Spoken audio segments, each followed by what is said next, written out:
Hello friends, today we will try to understand about the disease monkeypox. The purpose of this video is to understand about the disease and to raise awareness. Friends, world is facing many problems like climate change, inflation, COVID, wars and now monkeypox. इस तरह की news आ रही हैं। Corona virus के बाद monkeypox से हाहाकार, multi country monkeypox outbreak in non endemic countries. So दोस्तों हमारे लिए ज़रूरी है कि monkeypox क्या है, इसके बारे में बेसिक जानकारी हमें होनी चाहिए। In this video we will try to understand the basics about this disease. दोस्तों monkeypox is a viral zoonotic disease which is caused by the monkeypox virus.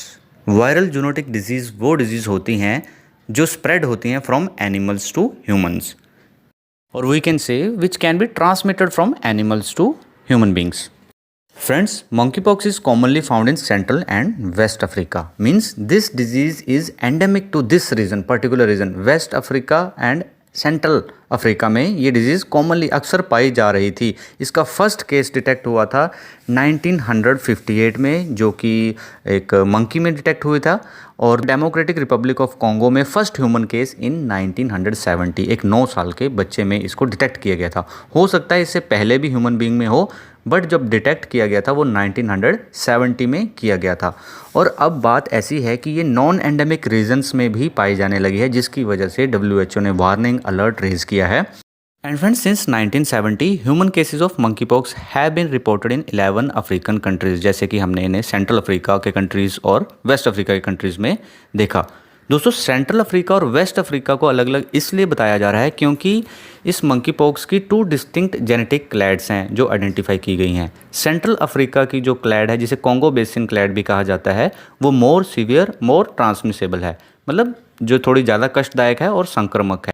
And now friends, the new monkeypox outbreak outside Africa is the matter of serious concern, क्योंकि जो case detect हो रहे हैं जिन countries में हो रहे हैं, they are outside the Africa non endemic regions like Canada, US, UK, France, Italy, Spain, Australia, Belgium, और ये सब के सब क्या हैं, एडवांस कंट्रीज़ हैं। तो दोस्तों ये कि डिज़ीज़ कोई पुरानी नहीं है, क्योंकि जैसे हमने देखा 1970s में first case human case detect हुआ था। एंड दोस्तों, स्मॉल पॉक्स आपने सुना होगा, जो 1980 में डिजीज़ ख़त्म हो चुकी है। ये जो वायरस है, ये जिस फैमिली से बिलोंग करता है, ये वो सेम फैमिली है, ऑर्थोपॉक्सी वायरस जीनस फैमिली, जिस फैमिली से स्मॉल पॉक्स वायरस बिलोंग करता था। तो अभी तक हमने समझा monkeypox is a viral genetic disease which can be transmitted from animals to human, और इसके 2 वेरिएंट हैं, एक वेस्टर्न अफ्रीका वेरिएंट, एक सेंट्रल वेरिएंट। सेंट्रल वाला जो है उसे हम कॉन्गो वेरिएंट भी कहते हैं, which is more severe, more transmissible. And साथ ही साथ दोस्तों, नॉन एंडेमिक रीजन्स कौन से हैं जहाँ पे ये तेज़ी से फैल रही है, और फर्स्ट ह्यूमन केस 1970 में पाया गया था, democratic Republic of Congo, and first discovered in 1958। और मोस्ट इम्पॉर्टेंट थिंग, जो स्मॉल पॉक्स डिजीज़ जिस जेनस फैमिली से बिलोंग करती थी, ऑर्थोपॉक्सी वायरस जेनस फैमिली, उसी से ये मंकीपॉक्स बिलोंग करता है। तो दोस्तों यहाँ से ये सब चीज़ें क्लियर होती हैं कि मंकीपॉक्स कोई नई डिजीज़ नहीं है, और इसके बारे में हम अब आगे और जानेंगे। ट्रांसमिट कैसे होती है from animals to human, human to human, ये समझते हैं। एनिमल से ह्यूमन में कैसे आएगी, जब नॉन वेज कंज्यूम किया जाएगा। मान लीजिए वो जानवर जो है वो इन्फेक्टेड था इस डिजीज़ से, और प्रॉपर कुकिंग हुई नहीं, और इस तरह से वो हमारे फूड चेन के थ्रू हमारी बॉडी में एंटर कर गया। और ह्यूमन टू ह्यूमन कैसे होगी, close contact, like respiratory droplets, किसी ने स्नीज़ किया और वो इन्फेक्टेड पर्सन है, तो वो उसके जो क्लोज कॉन्टैक्ट में पर्सन होगा उसकी बॉडी में वायरस एंटर कर जाएगा। कंटेमिनेटेड मटेरियल से, मटेरियल क्या होगा, बेडशीट, हैंकी, जो इन्फेक्टेड पर्सन ने यूज़ किया है और दूसरे ने भी उसको यूज़ कर लिया, इससे भी ये वायरस बॉडी में एंटर कर सकता है। जैसे खराशना, रैशेज़ पड़ जाते हैं स्किन पे, तो उनको जैसे किसी ने खराशा, वो वायरस हाथों से दूसरी जगह टच कर दिया, वो दूसरे की बॉडी में एंटर कर सकता है। तो इस तरह से कुछ इसकी मतलब ट्रांसमिशन के ये जो रीजन्स हैं। Now friends, we have to understand about the incubation period. ये वो टाइम होता है कि बॉडी वायरस के कॉन्टैक्ट में आई, और उसका जो फर्स्ट सिम्टम कब अपेयर होता है, और इस केस में 5 to 21 डेज़ का जो समय है ये बॉडी लेती है फर्स्ट अपना सिम्टम दिखाने में। मिनिमम हो सकता है 6 to 13 डेज़। अभी सिम्टम आने लगे तो अभी क्या होगा, बॉडी का इम्यून सिस्टम उस वायरस से फाइट करेगा। वायरस ने इन्वेड कर दिया बॉडी में, अभी क्या हो गया, वो इन्वेजन पीरियड हो गया, उसने हमला कर दिया बॉडी पे, ऐसे याद रखिए।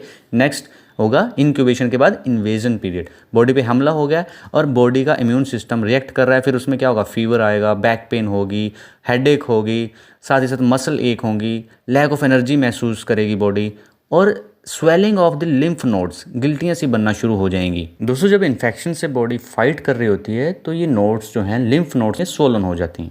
ये सेल्फ लिमिटेड डिजीज़ है, 2 से 4 हफ्तों में ये खुद ही ठीक हो जाती है। लेकिन फिर भी एक्सटर्नल एड के लिए जो वैक्सीन है अभी फ़िलहाल स्पेसिफिक कोई ट्रीटमेंट इसका नहीं है for this monkeypox infection. लेकिन पुराने समय में the anti smallpox vaccine was shown to be 85% effective in preventing monkeypox. लेकिन 1980 में क्या हुआ है, स्मॉल पॉक्स दुनिया से ख़त्म हो गई है और ये वैक्सीन जो है वाइडली अभी अवेलेबल नहीं है। दोस्तों एक और एंटीवायरल एजेंट है which is known as tecovirimat that was developed for smallpox, लेकिन अभी WHO द्वारा प्रमाणित किया गया है कि इसे मंकी पॉक्स के अगेंस्ट यूज़ कर सकते हैं। But still this is not yet widely available, क्योंकि इस तरह के केसेस बहुत ही कम पाए जाते हैं, तो इस वजह से इसकी प्रोडक्शन नहीं की गई है।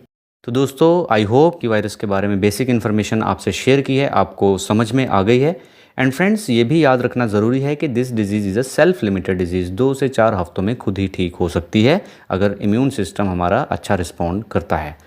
इसी के साथ आज का सेशन ख़त्म करते हैं। Thank you very much.